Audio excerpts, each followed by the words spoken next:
Hi everyone, this is Lisa from Lisa's Sewing Shop. Tonight I was going to do a little bit of test sampling on my machine, and so what I want to do is do some decorative stitching to get ready in the future so I can make some decorative items to put on pillows, to put on little zipper pouches and things like that that I can give away to people for gifts. So one of the things you have to do when you're working on decorative type stitching is you need to strengthen your fabric. This side of my fabric is smooth if you feel it. This side has bumps on it. If you feel that, that means that your interfacing is fusible. So tonight we're actually using fusible interfacing. So I've got a couple of scrap pieces cut here just so I can do some test samples for tonight. And I'm going to put my interfacing on top of my plain fabric. Tonight I'm just using plain polyester cotton blend fabric, nothing fancy. Just something that I had in my scraps. Now, the other thing I'm doing, I'm using my little portable iron here. You can use a regular iron if you don't have one of these. Also, I'm using a wool mat that you can see here. A regular ironing board will work fine too. And if you're pinched for money, you can always take a big thick bath towel, fold it up, put that on your table, and use that for a cloth to go under to protect your table from the heat. So right now, the first thing I'm going to do is I'm going to get a scrap of fabric that I use for a pressing cloth. I'm going to get this all set up, and then I'll be right back to show you how I press this on here. Okay, we got a couple of different kinds of pressing cloths we're going to go over. This one is just an old scrap of fabric that I have had for years. It is a cotton blend, mostly cotton, about 80%. I just keep washing it and drying it and reusing it. This one is an old handkerchief. You can see that, like men carry in their pockets. That's all this is. So if you only need something small, something like that would work also. So for today, I'm going to use my bright red pressing cloth, and you'll see it's got stains and stuff on it, and it's pretty ugly. So here's my interfacing. Fusible bumps against the cotton fabric. Everything laying down. Then I'm going to put my pressing cloth over the top, complete with stains and age. And then I'm going to take my little miniature iron here, and I'm double checking under here. I can see that that's starting right here, and I can feel that with my fingers where the edge is. So I'm going to put this on here. Here's what I do. I count to 5. There we go. Now I'm going to move it over.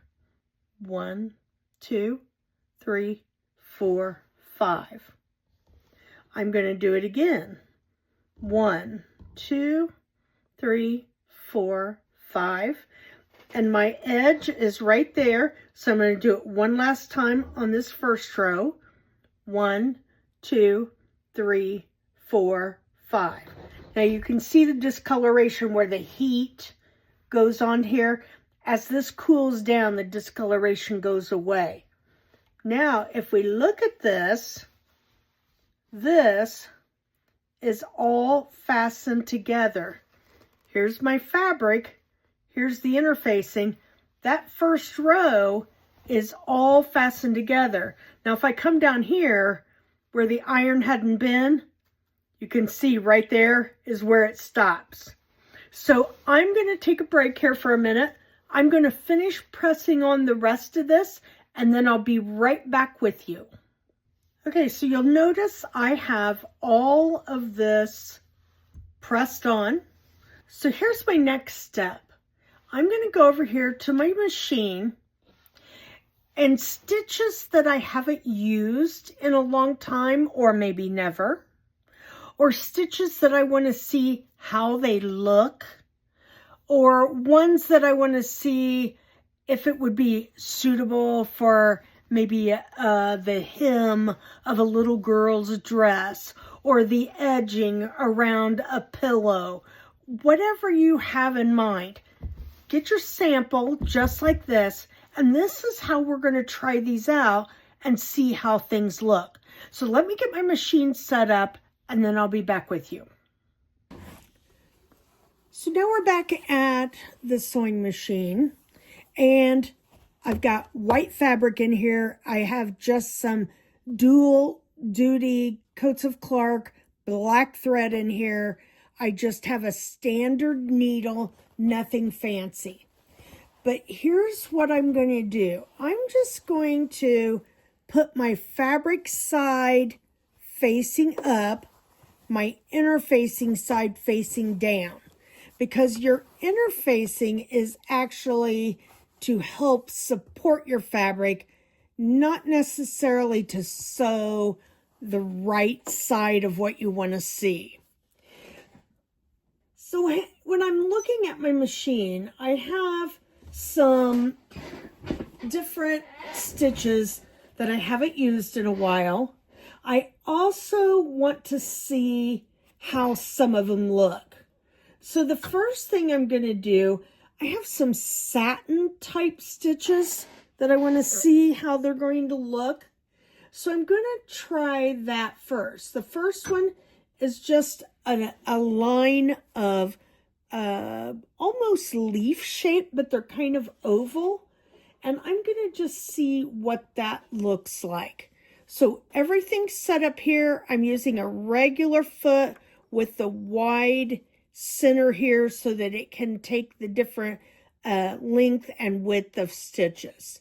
So needle down, presser foot down, and let's see what this looks like.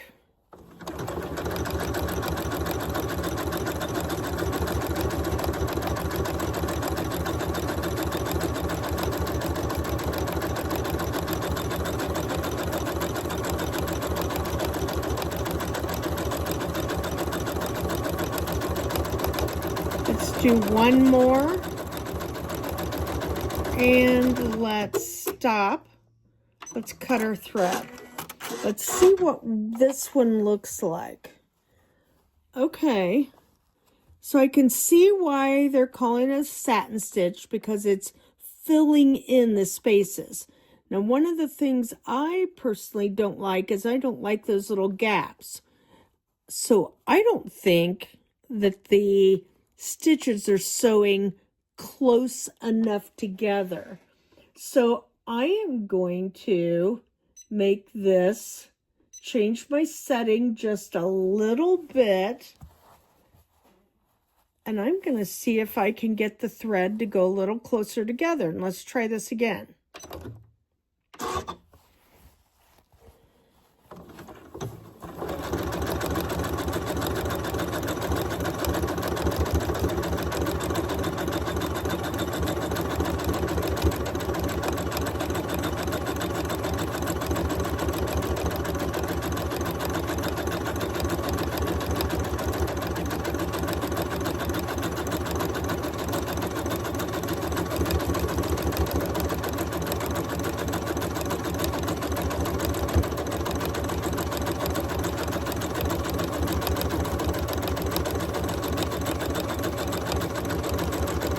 Do our last one. Okay, now let's cut our thread. Let's see what we've got. Okay, let's look at this. So when I'm looking at the first one I did, you'll notice there's some gaps in the threads. When I did the second one, I used a setting on my machine that made the threads closer together. Now, when you look at that, you can see that the black thread is all filled in on the shapes, and it looks much more professional than what our first try did. So that would be a good satin stitch to learn how to use on one of our projects. So let's try a different one. Let's look at, I'm going to choose this little star-shaped one. At least the picture over here looks like a star. So let's see what it looks like. Needle down, presser foot down. You know the routine there. Let's see what happens.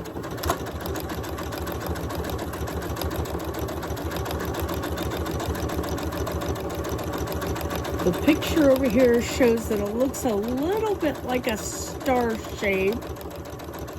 Let's see what it really comes out like.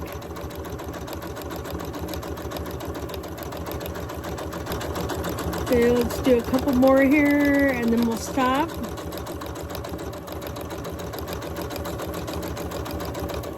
Okay, that should be good. Let's look at the quality of this one. Okay, it's a little bit like a star shape. It's more to me like a kind of an inverted diamond shape, I think. But again, it's got that gaps in the thread. So let's put the stitches a little closer together and let's see what that looks like. See if it looks any better quality.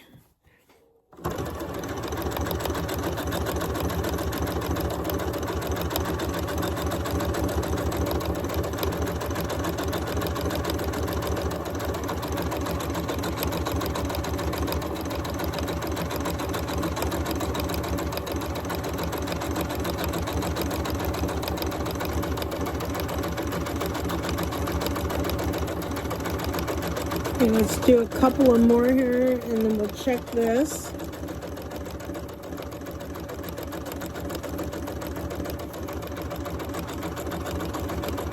Okay, that should be pretty good. Let's cut our thread there. Let's see what this one looks like. There you go. That's a little better quality there. That filled in the stitches a lot better.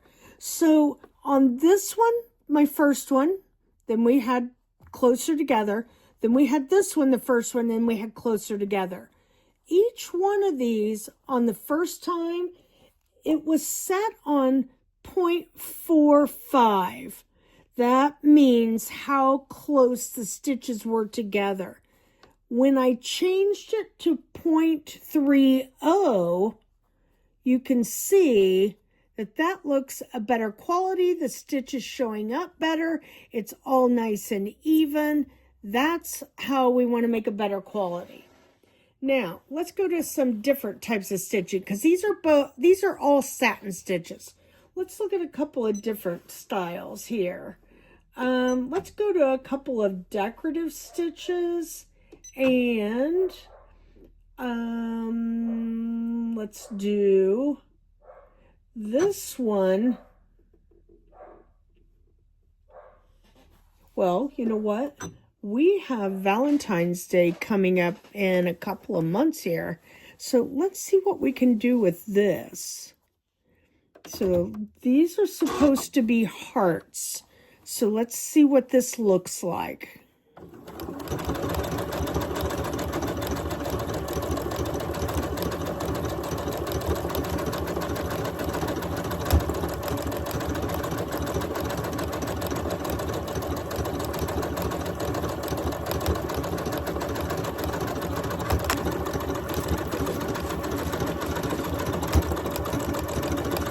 Okay, so let's finish this little heart. Let's see what it looks like here. Okay, let's cut our thread and let's see what these look like. Okay, so you can see where I first started out there. You can see where my thread broke right there. So this is the shape of the little hearts. They don't look too bad. I think that would be rather cute with red thread used on those. So I think that might be doable. Okay, then I'm going to cut off some of these threads and trim everything up. And then I'll be right back with you and we'll look at another option. Okay, since we were talking about Valentine's Day, here's another potential heart shape. I haven't used this one before. Let's see what it looks like.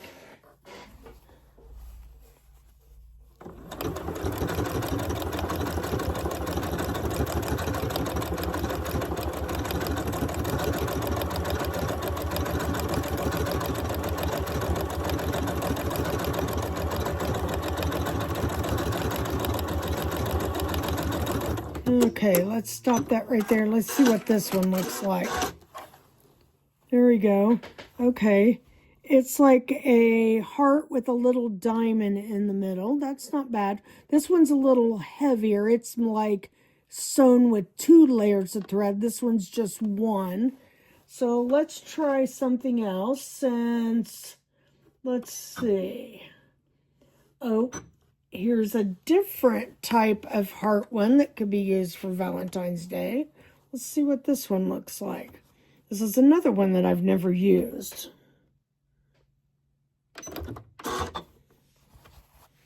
Let's see what this does.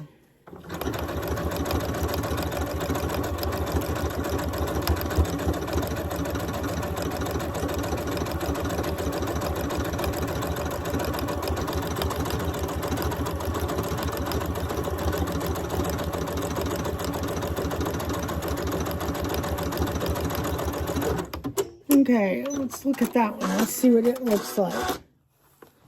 Okay, this one is like a border line going down this way. I think I'm too far over for you to see it. Okay, there you go. And then it's like a little hanging heart. That one turned out pretty good on the first 2. These 2 are a little crooked. I don't know if it was going too fast or not. I would probably want to work on that one to see if I could get everything looking like the first 2 did, where they look like they're hanging correctly. But that's another option. Okay, now, there are tons of stitches on here. We just took just a few minutes. We went through 2 different satin stitches with different settings. We went through 3 different heart-shaped patterns that we could use if we want to make something for February for Valentine's Day. And I'm going to give you, because there it is, because St. Patrick's Day is not too far away, and sometimes little teeny projects that have something like that would be good to give out. So let's see what this little clover looks like on here. This is another idea.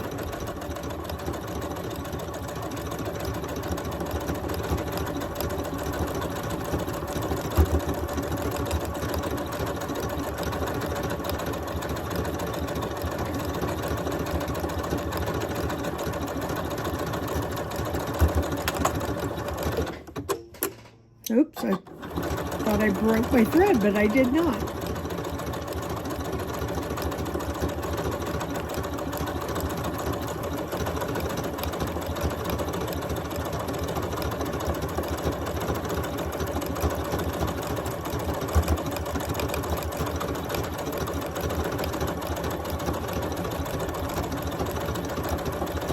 Okay, let's stop there and let's see what this one looks like.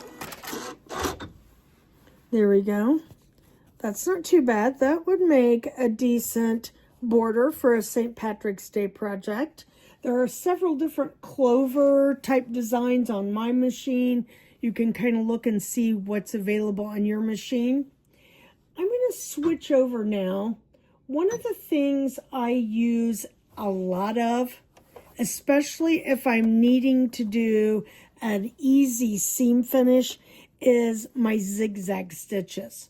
So I want to show you some different. The standard zigzag stitch set up by my machine with me not changing anything looks like this.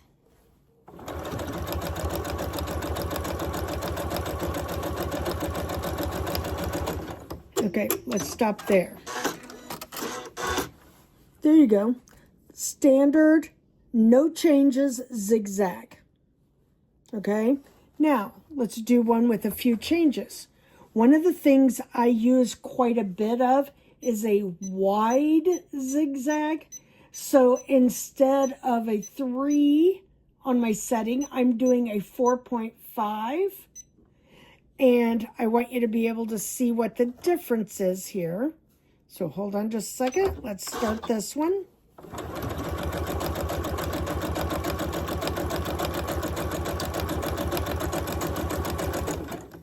There you go. Now let's look at the difference. See, wider, skinnier.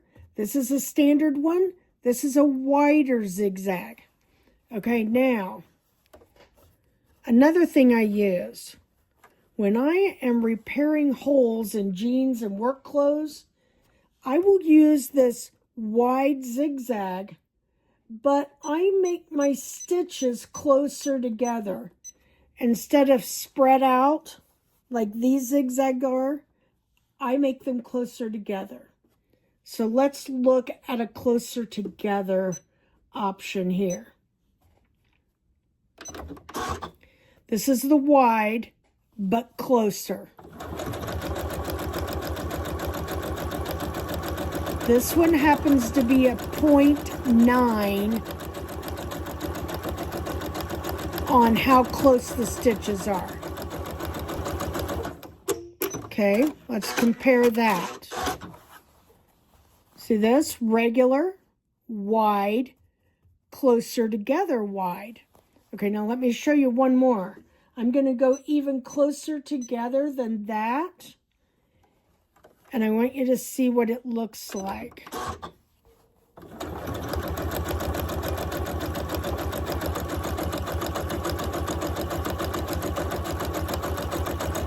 Okay, now look at the difference here. This is a 0.9 distance between stitches. This is a 0.75. I'm going to go one more closer together. And the reason why I'm doing this is because I want you to see about what a buttonhole stitch would be as far as spacing. A buttonhole stitch is a zigzag. That's exactly what it is, but it's close together. So when you're doing that buttonhole stitch, wait till you see this. You'll be able to see, before they had buttonhole makers on your machines, if you could do a buttonhole stitch or buttonhole zigzag, you could make a buttonhole on your own. Look at that, how close that is. So 2 of those really close together, split down the middle, would hold a button. So look at the difference between these zigzags. Hope you can see all those. Let me back up just a little bit so you can see a little better. There we go. There's all of them. So we've got 5 different styles and sizes, all from the same zigzag stitch on the machine. So this is another thing to try samples of so you can see, do I like this one? Well, what if I need it closer? Or what if I need something really close? This is a good way to do samples so you can see what is available on your machine and what you can do. So for today, I know this was a little bit different than normal. We tried all of these stitches.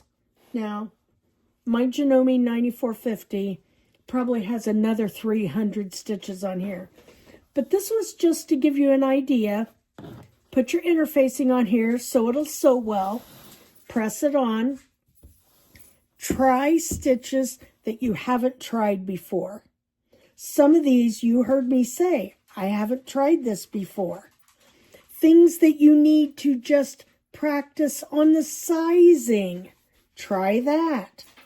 Try this where this was stitches further apart, stitches closer together. Which one looks better? that's what you're up to. This is to give you an example of what your machine will do and how to use each one of those stitches. Give your machine a try. Try stuff that you haven't tried yet, and we'll see you next time.